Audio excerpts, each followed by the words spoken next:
Okay mga ka-trigger, itong muli ang inyong Pinoy Firearms Instructor na gunsmith din naman. Okay, may nagtik sa akin, hinahanap ako sa Pilipinas para magpagawa ng baril. Ako po ay wala dyan sa Pilipinas, dito pa ako sa Kuwait. Dito pa ako nagtatrabaho sa Mayadin Shooting Range bilang isang firearms instructor, gunsmith at ngayon ay consultant na. Ayan at bago ako bumati at magpasalamat sa ating 35,000 200 na mga subscribers ay gusto ko lang munang basahin ang katanungan ni JMG. Okay, shout out sa iyo JMG. Ang sabi niya, Sir, good day. May itatanong lang ako kasi yung 1911 ko pag naubos na ang bala ayaw na mag-slide lock. Nagko-close siya. 'Di ba dapat pag ubos ang bala ay nag-slide lock na siya para alam mo na walang bala at magpalit ka na ng magazine. Okay. Yan ang mga tanong kumpleto. Ricardos. Talagang maunawaan mo. Okay. Although ito ay talagang mga 3 beses ko na yatang ginawa ng videos, talagang may mga shooter tayong, may mga viewers tayo na ayaw hanapin yung mga luma natin videos. Kaya, para hindi magtampo pagbigyan na natin. Pasensya na kayo kung napanood na ninyo yung itong katanungan na ito, kung na-encounter na ninyo. Pagbigyan natin si JMG. Okay, at bago yan ay gusto ko lang magpasalamat sa ating mga OFW sa mampanig kayo ng mundo. Okay, shout out sa iyo Jubil Platoon, kanina ay nakausap kita. At sa iba pa nating mga OFW, anumang oras dyan, mag-ingat po tayo, ingatan natin mga kalusugan, panatilihin natin malusog tayo para hindi tayo magkasakit. Ayan, at dun sa mga silent viewers natin na hindi nag-skip ng ads, maraming salamat sapagkat tayo isang charity vlogger na may 6 na estudyante na tinutulungan. Okay, at yung kinikita natin dito sa YouTube, itinutulong natin sa kanila. Okay, pasensya na doon sa mga humingi sa atin ng tulong. Ang ating YouTube channel ay konti lang ang kinikita. Kulang na kulang pa doon sa 6 na estudyante na ating mga beneficiaries, mga scholar natin. Although, allowance lang naman ang binibigay natin sa kanila, 6,000 kada linggo. Dahil tig-1,000 sila linggo-linggo, pambaon nila. Ang ating kayang ibigay lang. At may magpapasalamat lang sa atin na isang estudyante na ibinili na natin. Actually, naibili na natin sila ng mga school supplies dahil pasukan na naman. So, gusto lang niya magpasalamat sa ating mga subscribers. Thank you to all the subscribers of Pinoy Firearm Instructors. This is all the things that I bought. Ayan, ang isa nating estudyante na grade 7. So, hindi natin na babanggitin yung mga pangalan nila dahil mga minor de edad pa yan . Yung iba natin ay mga elementary pa pero may baon na rin yun. Kaya ako'y nagpapasalamat sa inyo na hindi kayo nag-skip ng ads. At yung ating mga sponsor, yan, importante, na nagpapadala sa ating GCash number. Yan, si JC Alfonso, official, nagtatanong ng ating GCash number. Yan, ang ating GCash number. Kung gusto ninyo magpadala at magpaabot ng pagmamahal sa ating mga estudyante, welcome po kayo. Thank you very much. Okay, si Alfredo Isidro, shout out sa iyo. Ordo Sipay ng Las Piñas, si Architect Arnela Salvador na kaibigan natin dito sa Kuwait. Okay, at kay Jubil Platoon, yan, kay Boy Umay. Thank you very much sa iyong mga suporta. At doon sa iba pa, may nagpadala, hindi naman yung mga nagpadala, please mag-message kayo sa akin kasi doon sa GCash number, hindi nakalagay ang pangalan, number lang. Hindi ko naman alam yun. So, mag-message lang kayo, sir, nagpadala ako. Okay, hindi ko naman sasabihin kung magkano pinadala ninyo. Kasi hindi naman ito palakihan ng hindi naman ito palakihan ng tulong . Ang hangad lang natin dito ay makatulong. Gano'n man yung kalaki. So, ayan, at yung tanong ni JMG ay hindi nag-i-slide stop pag ubos na ang bala. Natural yung ating mga baril. Wala ko isang magazine . natural yung ating mga baril. Pag ubos na ang bala, okay, pag ubos na ang bala niyan at pumutok, ganyan ang mangyayari. Nag-open na slide. Okay. So, yung kanya ay hindi nag-open slide. Okay? So, ganito ang gawin mo. Yan, mahirap tanggalin. Ganito ang gawin mo ha. Unang-una, tanggalan mo ng magazine. Pagkatapos ay itaas mo itong slide stop niya. Unfortunately, wala tayong 1911 dito. Lahat naman ng mga pistol ay may slide stop. Iangat mo pataas yung slide stop niya. Yan parang ganito. Iangat mo pa ganon.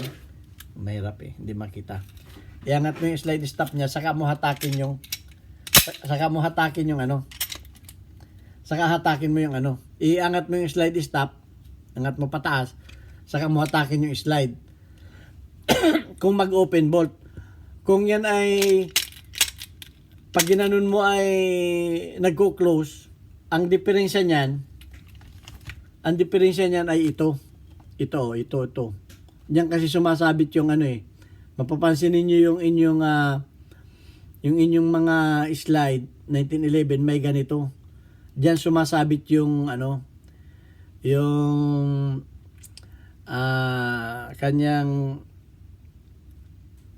kanyang slide stop. Diyan sumasabit yun. Ito sinasabitan niya. Ngayon, pagka hindi na sumasabit yun diyan, ay maaring ito ay wala ng kantuhan. Pwedeng wala ng kantuhan yan, or yung mismong slide stop ninyo ay wala na ring kantuhan. So ang gagawin ninyo diyan ay i-rebuild ninyo at inyong kikil-kikilin, lagyan ninyo ng kantuhan ito. Okay? Kasi pag yan ay pabilog na, hindi na yan sasabit.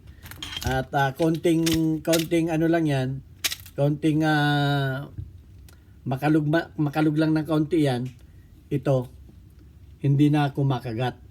So ayan, yung mga 1911, yun ang anuhin ninyo. Yun ang unang step para malaman ninyo. Pangalawang step ay tanggalin ninyo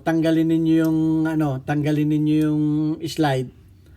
Pagkatapos tingnan ninyo ito ha. Ito yung slide stop niya. Okay? Ipasok ninyo yung magazine. Pag pinasok ninyong ganyan, tingnan ninyo kung isagad ninyo yung magazine, tingnan ninyo kung ito'y umangat. Yun, umangat. Okay.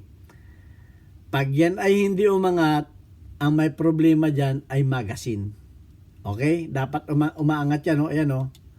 Itinutulak siya ng kanyang follower ng magazine. Ito yung follower ng magazine ha. Ito yung follower. Kaya pag wala ng bala, itutulak ng follower itong slide stop dahil yan, tingnan ninyo kung ito ay hindi naputol. Okay, ito. Yan may ganito yan sa loob. Ito.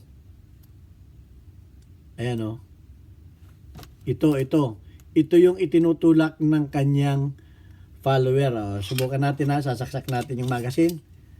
Ayan, tingnan ninyo. Yun, itinulak siya doon. Ngayon, kung hindi naman siya putol, kung hindi ito putol, kung okay naman to, may ganito siya. Tingnan ninyo yung magazine niya. Okay, ang mga follower ng 1911 ay parang nakaganyan lang yun, nakaganyan. Nandito sa ibabaw yung bala, tapos meron ditong isang parandila. Kukuha kayo ngayon ng pliers o long nose at iangat ninyo ito, itataas ninyo ito. Dahil itong parte na to ay hindi umaabot sa kanyang slide stop do sa tinuro ko sa inyo kanina. Okay? Wala tayong magazine dito ng ng 1911 dahil ang sa 1911 ay lata yung follower niya. So kung mapapansin niyo ganito, isang mata kamukha nito, mataas yung dito kasi yung bala sa taas. at may parting mababa dito. Yun ang ano, kung ganito naman plastic, ang ano ninyo, patungan ninyo yan ng steel epoxy. Excuse me. Patungan ninyo yan ng steel epoxy. Para yan ay umabot dito. Para umabot dito yan. Okay, importante kasi yan. Kasi wala nang bala, kalabit pa kayo ng kalabit, mas madali ninyong makikita. Tama yung tanong niya, dapat nga mag-open slide yan. So ayun lang. At sana naunawaan ninyo. Kung hindi ninyo naunawaan itong paliwanag ko ngayon, at dahil wala tayong 1911, mas maliwanag yung unang video na ginawa ko. Hanapin ninyo. Mas maganda yon. So, kasi ang ginamit kong pandemo ron ay 1911 mismo na baril. Ngayon, wala tayong 1911. So, in general na rin. So, maganda rin kasi kahit hindi 1911 yung baril ninyo, Glock man yan, Beretta man yan, so alam ninyo ang problema.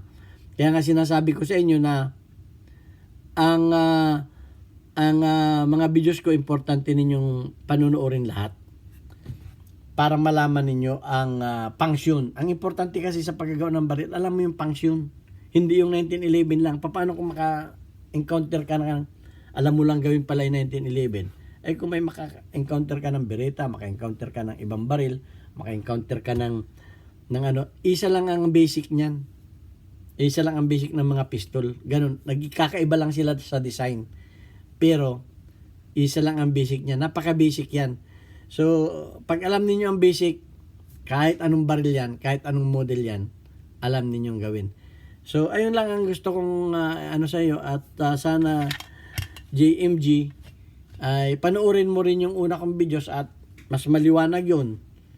Talagang 1911 ang ginawa kong model doon. Ngayon, wala tayong 1911. Pero, maunawaan din ninyo yung gusto ko iparating ngayon dahil ganon din yun. Kahit anong baril man yan, anong model man yan, may slide stop yan, ganon lang ang inyong gagawin. Step by step, kung ano yung umpisa kong tinuro sa inyo, ganon muna titistingin ninyo hanggang sa makuha ninyo hanggang sa huli. So ayun lang at thank you very much sa inyong patuloy na pagtangkilik sa ating YouTube channel. Please like and share para dumami pa ang ating mga subscribers. Ganito kasi yan. May bago akong program ngayon. Mag-upload ako kasi advance kayo ng 5 oras sa Pilipinas. Mag-upload ako sa umaga dito. Tanghali dyan sa Pilipinas. Mag-upload ako.